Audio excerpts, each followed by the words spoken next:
Hi friends, ഏവർക്കും നമ്മുടെ ചാനലിലേക്ക് സ്വാഗതം. ഇന്ന് ഞാൻ പറയാൻ പോകുന്ന വിഷയം അഗ്നിപരീക്ഷയിൽ പല കഴിവുള്ള മത്സരാർത്ഥികളും എവിക്റ്റഡ് ആകുന്നതിൻ്റെ കാരണം എന്താണ്. കൂടുതൽ ചാനലിലേക്ക് ഷെയർ ചെയ്യുക, സബ്സ്ക്രൈബ് ചെയ്യാൻ പറയുന്നത് വേറെ ഒന്നുമല്ല, ഞാനിടുന്ന പുതിയ ബിഗ് ബോസ് അപ്ഡേറ്റുകൾ നിങ്ങൾക്ക് നോട്ടിഫിക്കേഷനായി കിട്ടാൻ വേണ്ടി മാത്രമാണ്. അപ്പോൾ നമുക്ക് നമ്മുടെ കാര്യത്തിലേക്ക് കിടക്കാം. ഇപ്പോൾ ബിഗ് ബോസിൻ്റെ അഗ്നിപരീക്ഷ നടന്നുകൊണ്ടിരിക്കുകയാണ്. അഖിൽ മാരാർ, രജനി ഹരിദാസും റിയാസും ആണ് ജഡ്ജിമാരായിട്ടുള്ളത്. ഇനി നമുക്ക് നമ്മുടെ കാര്യത്തിലേക്ക് കിടക്കാം. പല മത്സരാർത്ഥികളും കഴിവുള്ളവരും അതിൽ ഔട്ടാകുന്നുണ്ട്. കഴിവില്ലാത്ത കുറേ പേര്, കുറേ മരവാഴകൾ അതിനകത്ത് നിൽക്കുന്നുണ്ട്. ഒന്നെങ്കിൽ ഈ ആദ്യം കളയേണ്ടത് ജഡ്ജിമാരെ, ഈ 3 പേരെയാണ്. നമ്മൾ ബിഗ് ബോസ് എന്ന റിയാലിറ്റി ഷോ നടക്കുന്ന സമയത്ത് പ്രേക്ഷകരാണ് തീരുമാനിക്കുന്നത് ആരാണ് അവിടെ നിൽക്കേണ്ടത്, ആരാണ് ഔട്ടാകേണ്ടത് എന്ന്.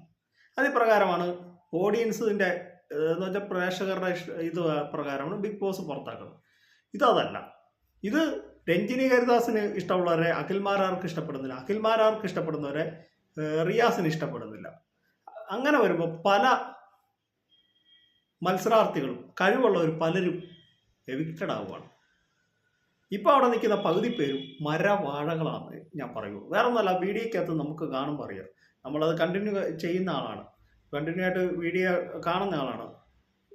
അതത് ഇവരുടെ ഈഗോ കാരണം, പ്രത്യേകിച്ച് രഞ്ജിനിയുടെയും അഖിലിൻ്റെയും റിയാസിൻ്റെ ഈഗോ കാരണം, കൂടുതൽ രഞ്ജിനിക്കാണ് അതിനകത്ത് ഈഗോ കൂടുതൽ. കാരണം പല നല്ല മത്സരാർത്ഥികളും ഔട്ടായി പോവുകയാണ്. ഞാൻ നേരത്തെ പറഞ്ഞ പോലെ ഒരാൾക്ക് ഇഷ്ടപ്പെടുന്ന മറ്റൊരാൾക്ക് ഇഷ്ടപ്പെടുന്നില്ല. 3 പേർക്ക് ഇഷ്ടപ്പെട്ടാൽ മാത്രമേ ഉള്ളൂ അവർ സെലക്ട് ആവുള്ളൂ.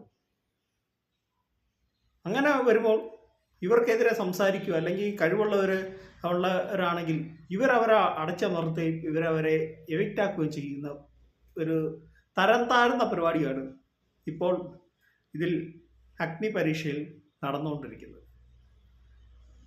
നിങ്ങൾ തന്നെ നോക്കിയിട്ട് നിങ്ങൾ തന്നെ ഞാൻ പറയുന്നത് കറക്റ്റാണോ അല്ലയോ എന്ന് നിങ്ങൾ കമൻറ്റായി രേഖപ്പെടുത്തുക. ഈ 3 ജഡ്ജിമാരുടെയും ഈഗോ കാരണം പല നല്ല നല്ല മത്സരാർത്ഥികളും ബിഗ് ബോസിലെ അഗ്നിപരീക്ഷയിൽ നിന്നും ഔട്ടാകുകയാണ് ചെയ്യുന്നത്. കുറേ മരവാഴകളെ ഇവരവിടെ നിൽക്കുകയാണ്. ഒന്നും മിണ്ടാതെ കുറേ മരവാഴകൾ അവിടെ നിൽക്കുന്നുണ്ട്. ഒരു കഴിവുമില്ല, യാതൊരു കഴിവില്ല കുറേ എണ്ണത്തിന്. ഇപ്പം നമ്മൾ ഒരു കഴിവുള്ളത് അല്ലെങ്കിൽ ഇതുള്ളത് അവിടെ നല്ല സ്മാർട്ടായിരിക്കണം, നന്നായിട്ട് സംസാരിക്കാതിരിക്കണം, എല്ലാ കാര്യങ്ങളും ഇടപെടുന്നതായിരിക്കണം. അങ്ങനെ വയ്ക്കുന്നവർക്ക് ബിഗ് ബോസ് ഇതുള്ളൂ. അല്ലാതെ ഇവരൊക്കെ പറയുന്ന പോലെ കുറേ ഇവരുടെ കുറേ സത്യം പറഞ്ഞാൽ ഇവരുടെ കുറേ ഈഗോ കാരണം പല നല്ല മത്സരാർത്ഥികളും അതിൽ നിന്ന് ഔട്ടായിപ്പോയിട്ടുണ്ട്. നമ്മൾ അവരുടെ ഒന്നും പേരെടുത്ത് പറയുന്നില്ല. വളരെ മോശമാണ്.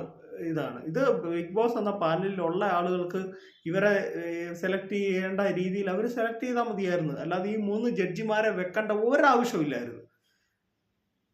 ഇവരുടെ ഈഗോ കാരണം എത്ര നല്ല നല്ല കഴിവുള്ള മത്സരാർത്ഥികൾ അതിൽ നിന്ന് ഔട്ടായിട്ടുണ്ട്. ഇപ്പം എല്ലാവരും എല്ലാം തികഞ്ഞവരൊന്നുമല്ല.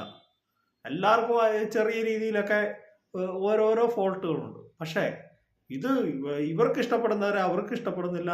ഇപ്പോൾ അഖിൽ മാരാർക്ക് ഇഷ്ടപ്പെടുന്നവരെ രഞ്ജിനിക്ക് ഇഷ്ടപ്പെടുന്നു എന്ന് പറഞ്ഞാൽ ഓരോ ഇവർ പേഴ്സണൽ ഇഷ്യൂ, ഇവരതെല്ലാം ജഡ്ജിമാരായിട്ടിരിക്കുന്നവർ കൂടുതലും എന്തായാലും പറഞ്ഞു കഴിഞ്ഞാൽ അവർ പേഴ്സണലായിട്ട് എടുക്കുകയാണ്. പിന്നെ ഇവരെ ഈ മത്സരാർത്ഥികളായിട്ട് പോരെല്ലാം ചുമ്മാ ഇങ്ങനെ കൈയും കെട്ടി നിൽക്കണം എന്നാണ് ഇവർ പറയുന്നത്. വെറുതെ ഈ 3 പേരെ ജഡ്ജിമാരാക്കിയപ്പോഴാണ് ഞാൻ പറഞ്ഞത് ഇവരെ 3 പേര് ഇതിന് അർഹരല്ല എന്ന് പറഞ്ഞ വീഡിയോ ആളാണ്. അപ്പോൾ നിങ്ങൾ നിങ്ങളുടെ കമൻറ്റുകളൊന്ന് രേഖപ്പെടുത്തുക. എൻ്റെ കൊച്ചു വീഡിയോയുടെ അവസാനിക്കുകയാണ്. മറ്റൊരു വീഡിയോ ആയിട്ട് ഉടനെ ആയിരിക്കും.